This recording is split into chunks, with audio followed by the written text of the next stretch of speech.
ಅಮೆರಿಕದ ರಿವರ್ಸ್ ಪಂಚ್ನಿಂದ ತೇಜಸ್ ಯುದ್ಧ ವಿಮಾನಗಳವರೆಗೆ ಭಾರತ ದೇಶವು ಪ್ರಪಂಚದ ರಾಜಕೀಯದಲ್ಲಿ ತನ್ನದೇ ಆದ ಮುದ್ರೆಯನ್ನು ಹಾಕ್ತಿದೆ. ನಿಮ್ಮನ್ನು ಯಾರಾದರೂ ತೊಳಿಬೇಕು ಅಂದ್ಕೊಂಡ್ರೆ ಅವ್ರನ್ನ ತೊಳೆಯೋಕೆ ಅಂತ ಮೇಲೊಬ್ಬ ಇರ್ತಾನೆ ಅಂತ ನಮ್ಮ ಹಿರಿಯರು ಸುಮ್ಮನೆ ಹೇಳಿಲ್ಲ. ಏಕೆಂದ್ರೆ ಈಗ ಈ ಮಾತು ದೊಡ್ಡಣ್ಣ ಅಮೆರಿಕಾಗೆ ತುಂಬ ಚೆನ್ನಾಗಿನೇ ಸೂಟ್ ಆಗುತ್ತೆ. ಪ್ರಪಂಚದ ರಾಜಕೀಯದಲ್ಲಿ ಯಾರನ್ನು ಕೀಳಾಗಿ ನೋಡಬಾರ್ದು. ಏಕೆಂದ್ರೆ ಯಾರ ಅವಶ್ಯಕತೆ ಯಾರಿಗೆ ಯಾವಾಗ ಬರುತ್ತೆ ಅಂತ ಹೇಳೋಕ್ಕಾಗಲ್ಲ. ಒಂದು ಕಾಲದಲ್ಲಿ ನಮ್ಮ ದೇಶದ ಮೇಲೆ ಟ್ಯಾರಿಫ್ ಅನ್ನೋ ಯುದ್ಧವನ್ನು ಸಾರಿ ನಮ್ಮನ್ನು ಆರ್ಥಿಕವಾಗಿ ಹೊಡೆಯಲು ನೋಡಿದ ಅಮೆರಿಕಾನೇ ಈಗ ತಲೆ ಹಿಡ್ಕೊಳ್ಳೋ ಪರಿಸ್ಥಿತಿಗೆ ಬಂದಿದೆ. ಅವರು ಹಾಕಿದ ಬೇಟೆ ಅವರಿಗೇನೆ ಸಿಕ್ಕಿಲ್ಲ ಅನ್ನೋ ರೀತಿ ಭಾರತ ದೇಶವು ವಿಧಿಸಿದ ಕೆಲವು ಕಠಿಣ ಟ್ಯಾರಿಫ್ಗಳ ಹೊಡೆತಕ್ಕೆ ಅಮೆರಿಕದಲ್ಲಿ ನ್ಯಾಷನಲ್ ಪ್ರೈಡ್ ಆಗಿ ಹೇಳಿಕೊಳ್ಳುವ ನಾಸಾ ಸಂಸ್ಥೆಗಿನ ದೊಡ್ಡ ತಲೆನೋವಾಗಿದೆ. ಇದನ್ನು ಕೇಳಲು ಸ್ವಲ್ಪ ಆಶ್ಚರ್ಯ ಅನಿಸಿದ್ರು ಕೂಡ ಇದೇ ನಿಜ. ಅಷ್ಟಕ್ಕೂ ಈ ಕತೆ ಏನಂತ ಈಗ ವಿವರವಾಗಿ ತಿಳಿಯೋಣ.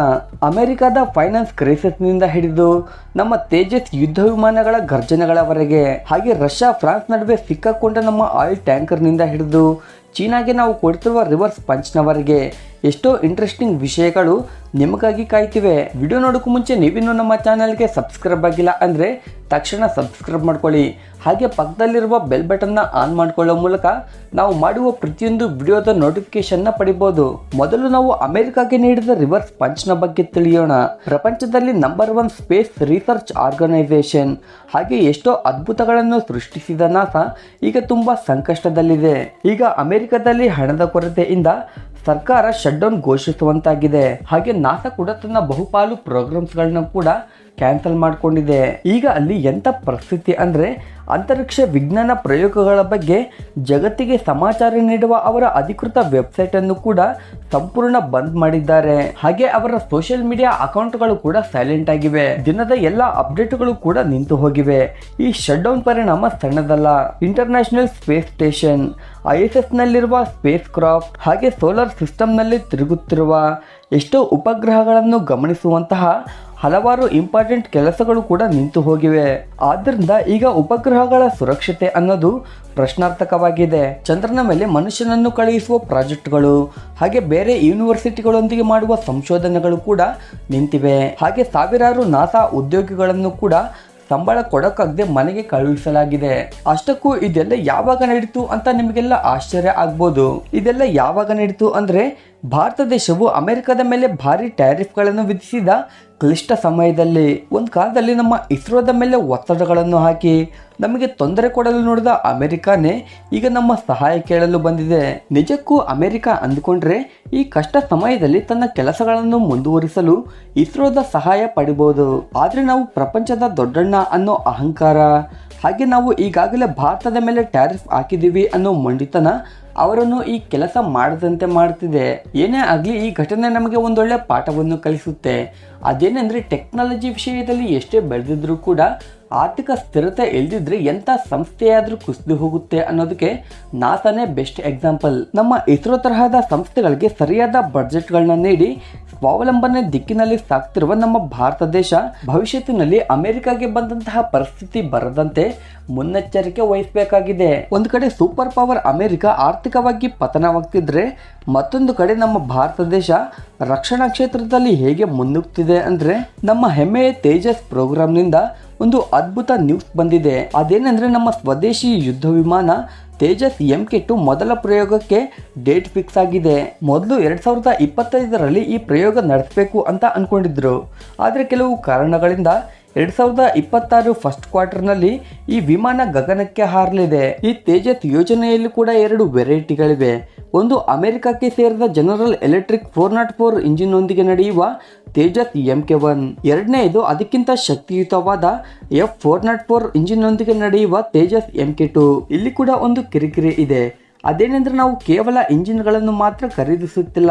ಕೇವಲ ಮೀನುಗಳನ್ನು ನೀಡಬೇಡಿ, ಮೀನು ಹಿಡಿಯುವುದನ್ನು ಕಲಿಸಿ ಅಂತ ಈ ಇಂಜಿನ್ ತಯಾರಿಕೆಗೆ ಸಂಬಂಧಿಸಿದ 80% ಟೆಕ್ನಾಲಜಿಯನ್ನು ನಾವು ಅಮೆರಿಕದಿಂದನೇ ಪಡೆದಿದ್ದೀವಿ. ಇದಕ್ಕಾಗಿ ಭಾರತ ಮತ್ತು ಅಮೆರಿಕದ ನಡುವೆ ಸುಮಾರು $1 ಬಿಲಿಯನ್ ಒಪ್ಪಂದವಾಗಿದೆ.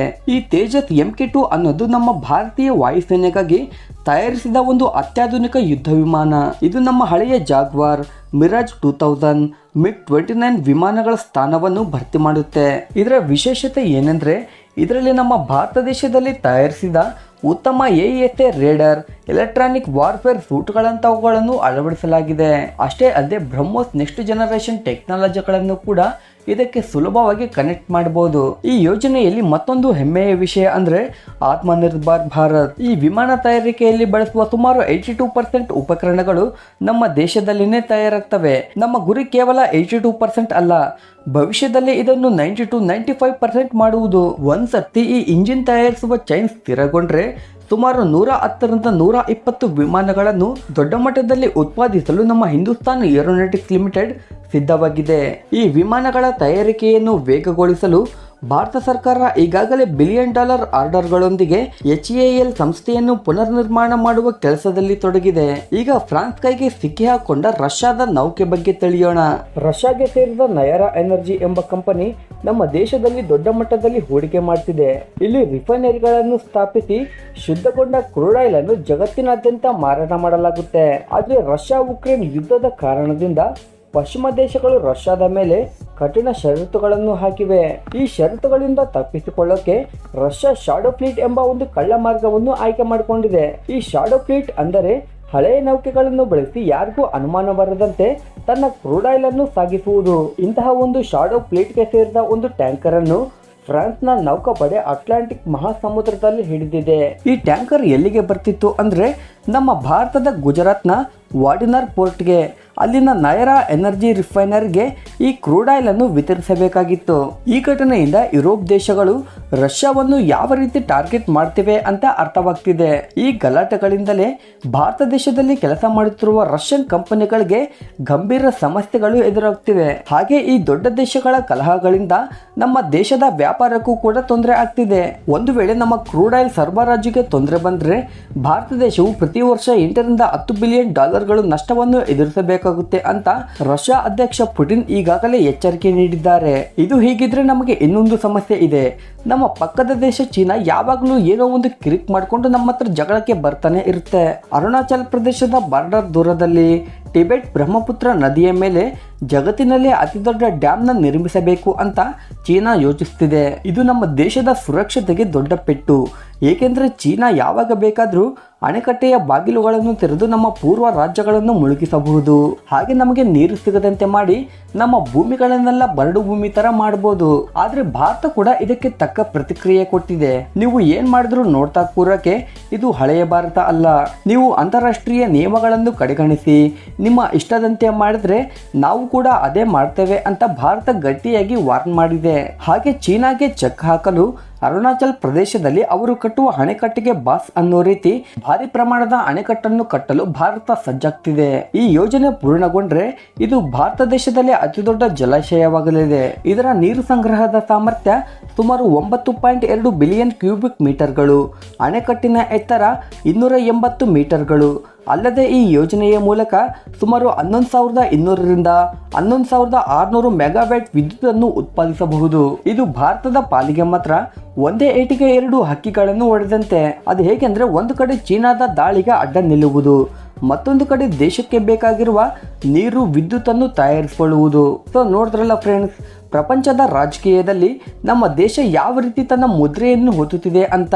ಒಂದು ಕಾಲದಲ್ಲಿ ಸಣ್ಣ ಸಣ್ಣ ವಿಷಯಗಳಿಗೇನೆ ಬೇರೆ ದೇಶಗಳ ಮೇಲೆ ಡಿಪೆಂಡ್ ಆಗ್ತಿದ್ದ ನಾವು ಈಗ ಅಗ್ರ ರಾಷ್ಟ್ರಗಳಿಗೆ ಕೂಡ ಸವಾಲು ಹಾಕ್ತಿದ್ದೇವೆ.